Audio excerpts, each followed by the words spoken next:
Hello नमस्कार दोस्तों, मैं जयस राजपूत आप लोग का अफेयर्स फॉर नौकरी में स्वागत करता हूँ। हमेशा की तरह इस नए साल में नए सब्जेक्ट के साथ इंडियन पॉलिटी के साथ में आप लोग के सामने हाजिर हूँ। ठीक है, आज हम लोग बात करने वाले हैं। आज इंडियन पॉलिटी का सेकंड वीडियो है। पहले वीडियो में थोड़ी सी कमी रही, जिसके बहुत सारे दोस्तों ने मेरे को पर्सनल फ़ोन करके बताया, तो उस कमी को दूर करते हुए और आप लोगों के सामने उसका नेक्स्ट पार्ट लेके आप लोगों के सामने हाजिर हूँ। तो आज हम लोग बात करने वाले हैं संविधान सभा भाग 2 की। ठीक है, संविधान सभा भाग 2। पहले भाग में हम लोग पढ़ चुके हैं कि भारतीय संविधान को लाने के लिए कौन सा मिशन आया। कैबिनेट मिशन आया 1946 में, और उसी के सिफारिश पे, उसी के आधार पे भारत का संविधान सभा बना और आगे चल के संविधान हमारा बनने का जो प्रोसेस था वो पूरा हुआ। ठीक है, तो कब पूरा हुआ, कब उसको अंगीकृत किया गया, तो पिछले वीडियो में हम लोग बात कर चुके हैं कि किसने उसकी ड्राफ्टिंग तैयार की, BN राव ने। और उस ड्राफ्टिंग कमेटी के अध्यक्ष कौन बने, तो BR अम्बेडकर। ठीक है, याद रखिएगा, जहाँ D की बात आएगी यानी ड्राफ्टिंग की बात आएगी या प्रारूप बनाने की बात आएगी, तो BN राव तैयार करता और समिति के अध्यक्ष BR अम्बेडकर यानी कि बाबा साहब भीमराव अम्बेडकर। अब हम लोग बात करते हैं कि इसमें कौन कौन से चीज़ हैं, कौन कौन से फैक्ट अभी बचे हुए हैं, जहाँ से आपके एग्जाम्स में, कोई भी एग्जाम हो उसमें आपसे क्वेश्चंस पूछा जाता है। ठीक है, तो चलिए हम लोग बात करते हैं आज की इस टॉपिक पे। सबसे पहले हम बात करते हैं कि बच्चा को याद होगा कि संविधान बनाने में, ठीक है, संविधान बनाने में 2 साल 11 माह 18 दिन लग गए थे। कितने दिन लगे थे? 2 साल 11 महीना 18 दिन लग गए थे। अब बात करते हैं कि इस 2 साल 11 महीना 18 दिन में जो बना, तो इसमें संविधान सभा की कितनी अधिवेशन हुए, कितनी मीटिंग्स हुई? कि सीधे लोग बनाते चले गए, एक अधिवेशन हो गया और बनाते चले गए, तो बस इसी में इसका आंसर है। आप लोग याद रखिएगा, अधिवेशन 11, मैं लिख देता हूँ, 11 प्लस 1 24 जनवरी, ठीक है, 1950 को। ठीक है, तो ऐसे भी याद रख लीजिएगा कि 11 अधिवेशन फुल हुए थे और अंतिम अधिवेशन 24 जनवरी 1950 को हुआ, जिसके बिहाफ पे 26 जनवरी 1950 को हमारा संविधान जो है पूर्ण रूप से लागू हो गया। तो चलिए आगे हम बात करते हैं कि यह 2 साल 11 माह 18 दिन में बनकर तैयार हुआ। इसमें 6.4 करोड़ राशि खर्च हुए थे, ये भी हमने लिख रखा है। हाँ, यहाँ पे संविधान निर्माण में खर्च कितना हुआ था, तो 6.4 करोड़ रुपया खर्चा हुआ था। सोचिए, उतने उस समय में 1947 की हम लोग बात कर रहे हैं, आज़ादी के समय, आज से 70 साल 72 साल पहले, उस समय 6.4 करोड़ रुपए खर्च हुए थे उतनी सस्ती के ज़माने में। ठीक है, अब बात करते हैं कि इसको अंगीकृत कब किया गया, तो 26 नवंबर 1949 को संविधान को अंगीकृत कर लिया गया। यानी अंगीकृत करने का मतलब हुआ कि आंशिक रूप से लागू कर दिया गया, आंशिक रूप से लागू कर दिया गया, जिसमें 284 हस्ताक्षर हुए थे। ठीक है, 284 हस्ताक्षर हुए थे, जिसमें प्रथम हस्ताक्षर पंडित जी किए थे और अंतिम हस्ताक्षर प्रसाद जी किए थे। याद रखिएगा, कोई भी शुभ काम होता है तो पहले पंडित जी को बुलाया जाता है, यानी कि पंडित जवाहरलाल नेहरू, और अंतिम में क्या होता है, प्रसाद बांटा जाता है, तो राजेंद्र प्रसाद। तो ये भी क्वेश्चन आपसे एग्जाम में पूछा जा सकता है कि संविधान सभा पे संविधान जो बनकर तैयार हुआ, तो प्रथम हस्ताक्षरकर्ता कौन थे? ठीक है, तो पंडित जवाहरलाल नेहरू, और अंतिम हस्ताक्षरकर्ता कौन थे, तो आपको याद रखना है डॉक्टर राजेंद्र प्रसाद। ठीक है, जो प्रेसिडेंट बने स्वतंत्र भारत के और एक प्राइम मिनिस्टर। तो ऐसे भी याद रख लीजिएगा कि संविधान पे पहले पंडित जी और बाद में प्रसाद जी, यानी कि प्रसादी अंतिम में बताता है। आगे हम लोग बात करते हैं कि ये 26 जनवरी 1950 को पूर्ण रूप से लागू हो गया। अब बात आती है, बहुत सारे जगह पे, बहुत लोग के बुक में देखिएगा, तो 26 जनवरी को क्यों संविधान को लागू किया गया? कोई और दिन को भी लागू किया जा सकता था। तो दिसंबर 1929 में, मैं यहाँ लिखता हूँ थोड़ा सा आप लोग को ज़्यादा क्लियर होगा। दिसंबर 1929 में कांग्रेस का लाहौर अधिवेशन जो हुआ था, उसी में यह डिसीजन लिया गया था कि 26 जनवरी को ठीक है स्वाधीनता दिवस के रूप में मनाया जाए, यानी कि आज़ादी स्वतंत्रता दिवस, स्वाधीनता दिवस मतलब समझ लीजिए कि फ्रीडम डे, इंडिपेंडेंस डे हम लोग 26 जनवरी को ही मनाए। लेकिन हमारा देश क्या हुआ, अंतोगत हुआ 15 अगस्त 1947 को आज़ाद हो गया, तो अब तो आज अगस्त में चला गया। तो उस जो 26 जनवरी की जो परंपरा थी उसको बनाए रखने के लिए, ठीक है, 26 जनवरी को जो स्वाधीनता दिवस मनाया जाता था 1930 से, यहाँ से ये भी क्वेश्चन आपके एग्जाम में पूछा जा सकता है।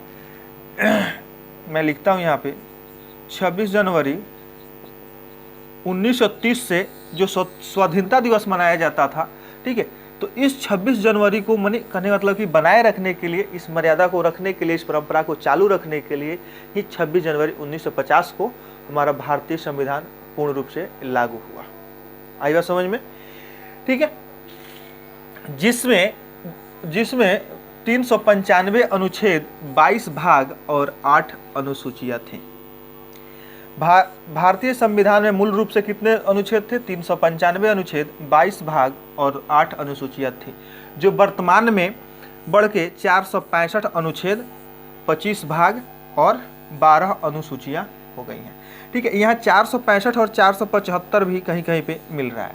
ठीक है, तो इसको आप लोग थोड़ा सा क्लियर कर लीजिएगा, 465 भी मिल रहा है और 475 भी मिल रहा है। ठीक है, ये जो है 395 ही मूल रूप से है। इस किसी में क्या किया गया है, क ख 1 2 करके अनुच्छेद बढ़ाए गए हैं, कोई नया अनुच्छेद नहीं जोड़ा गया है, जिसकी वजह से 475 या 465, ठीक है, ये आप लोग थोड़ा सा देख लीजिएगा। लेकिन 22 भाग जो थे इसमें बढ़ के कितने हो गए, 25 हो गए, और 8 अनुसूचियाँ जो थी इसमें 12 अनुसूचियाँ हो गई हैं। ठीक है, तो इसको हम लोग आगे बात करेंगे। संविधान का जो क्या कहते हैं, एक भाग को पढ़ेंगे, एक अनुच्छेद को पढ़ेंगे। ठीक है, तो उसमें आगे आप लोगों को और क्लियर हो जाएगा कि कब कैसे क्या हुआ, संविधान निर्माण में खर्चा हुआ। अब बात करते हैं कि संविधान जब बनना तो उस समय एक मोहर डिसाइड किया गया, जिसको हम लोग कहते हैं संविधान का मोहर। वो क्या था, हाथी। ये भी क्वेश्चन आपके एग्जाम में बहुत बार एसएससी और रेलवे वगैरह पूछे जाते हैं कि संविधान के निर्माण में संविधान का मोहर क्या था, यानी कि उसका स्टाम्प क्या था, तो याद रखिएगा, हाथी। ठीक है, अब बात करते हैं उस समय जो हमारा संविधान था पेज पे लिखा गया और पेन से लिखा गया। ठीक है, तो उस जो मूल कॉपी को अभी तक सुरक्षित रखने के लिए कहाँ रखा गया है और किस धातु में रखा गया है, किस धातु में कैसे रखा गया है उसको। ठीक है, ये भी क्वेश्चन आपके एग्जाम में बनते हैं। ठीक है, तो ये हमने लिख रखा है कि मूल प्रतियों को हीलियम में रखकर सुरक्षित रखा गया है, यानी कि जो भी हैंड रिटेन जो हमारा कॉन्स्टिट्यूशन था उसको अभी भी क्या करने, सुरक्षित रखने के लिए, सेफ रखने के लिए हीलियम में उसको रखा गया है, कि आगे पीढ़ी दर पीढ़ी उसको अगर सुरक्षित रहता है तो मूल कॉपी को दिखाया जा सके कि हमारा इस रूप संविधान जो है इस रूप में तैयार हुआ था। और उसी का प्रिंटेड वर्जन हम लोग पढ़ते हैं, या कोई भी नेता या राजनेता जो भी लोग पढ़ते हैं। ठीक है, तो अब बात करते हैं हम लोग कि जो संविधान हमारा था वह पूर्ण रूप से हस्तलिखित था, यानी पूर्ण रूप से क्या था, हैंड रिटेन था। ठीक है, तो अब हैंड रिटेन था तो इसने इतने बड़े संविधान को, 395 अनुच्छेद को और 22 भाग सबको, इतने मोटे से बुक को लिखा किसने। ठीक है, और इसमें एक कंडीशन था कि ये साफ और सुंदर राइटिंग में होनी चाहिए। ठीक है, तो इसकी जिम्मेवारी इसको दी गई प्रेम बिहारी रायजादा को। ठीक है, प्रेम बिहारी रायजादा को, जिन्होंने क्या किया, फ्री में लिखा था। ठीक है, प्रेम बिहारी रायजादा ने इस भारतीय संविधान को पूर्ण रूप से लिखा। आगे भी कुछ अपवाद हैं कि आप लोग सुने होइएगा कि कहीं यूके वगैरह कहीं जा रहा था लोग तो संविधान छूट गया, तो जहाज में ही राजेंद्र प्रसाद जी ने, यानी कि हमारे प्रथम राष्ट्रपति ने जहाज में ही लिख दिया, वो अलग की बात है। लेकिन आपके एग्जाम में क्वेश्चन बनेगा कि संविधान को किसने लिखा, यानी किनके हैंड रिटेन में था, किनके द्वारा हस्तलिखित किया गया, तो आपको याद रखना है प्रेम बिहारी रायजादा। ठीक है, इन्होंने फ्री में लिखा था और उसका कॉस्ट क्या दिया गया फ्री में लिखने का। ठीक है, हर पेज पे इनका नाम लिखा गया। ठीक है, इन्होंने दाम नहीं लिया लेकिन हर जगह पे अपना नाम लिया। चलिए आगे हम लोग बात करते हैं। इसकी हिंदी संस्करण जो हुआ ये इंग्लिश में था। ठीक है, इसका जो हिंदी संस्करण की सजावट वगैरह का जो काम था वो नंदलाल बोस को दिया गया। ठीक है, कभी मतलब कि साइड से सजावट वगैरह, फ्रेमिंग वगैरह जो करने के काम थे वो किसको दिया गया, नंदलाल बोस द्वारा किया गया। अब बात करते हैं कि यह जो हमारा संविधान था 26 नवंबर 1949 को जो अंगीकृत किया गया, उस दिवस पे, उस दिन पे विधि दिवस मनाया जाता था। ठीक है, विधि दिवस मनाया जाता था। विधि दिवस को क्या किया गया कि 26 नवंबर को संविधान दिवस मनाया जाने लगा। और कब से? तो 2015 से। कब से? तो 2015 से। ये भी क्वेश्चन पूछा जाएगा कि संविधान दिवस कब से मनाया जाता है? 26 नवंबर को। तो 2015 से। संविधान दिवस कब मनाया जाता है? तो 26 नवंबर को, क्योंकि उसी दिन संविधान को क्या किया गया था? अंगीकृत किया गया था। और यह किनके याद में, किनकी श्रद्धांजलि में शुरुआत हुई? तो हमारे BR अम्बेडकर जी के श्रद्धांजलि में, यानी कि उनकी 125वीं जयंती पे इसको शुरू किया गया। ठीक है, अब बात करते हैं कि जो हमारा इंडिया का संविधान था, क्या दुनिया का पहला लिखित संविधान था? नहीं। ठीक है, दुनिया का पहला लिखित संविधान था USA का संविधान, यानी कि यूनाइटेड स्टेट ऑफ अमेरिका का संविधान। ठीक है, अमेरिका का सीधी भाषा में कहा जाए तो अमेरिका के संविधान जो था वो दुनिया का पहला लिखित संविधान था। और भारत का संविधान जो है दुनिया का सबसे बड़ा लिखित संविधान है। ठीक है, तो मैंने यहाँ भी लिख दिया है कि दुनिया का सबसे बड़ा लिखित संविधान भारत का संविधान है। और उसी संविधान के आधार पे हमारे देश में आज भी राज्य व्यवस्था या प्रशासन या जो भी कार्यवाहियाँ होती है बहुत अच्छे ढंग से चलती है। ठीक है, तो इसी के साथ संविधान सभा का यह वीडियो मैं समाप्त करता हूं। और ये वीडियो आपको कैसा लगा कमेंट में हमें ज़रूर बताइएगा, और अच्छा लगे तो लाइक और दोस्तों में शेयर ज़रूर कीजिएगा। लेकिन हाँ, कमेंट की मैं आप लोग से उम्मीद करता हूं कि इसमें और क्या इम्प्रूवमेंट किए जा सकते हैं। आने वाले 1-2 दिन में आप लोग का करेंट का भी वीडियो मैं शुरू कर दूँगा।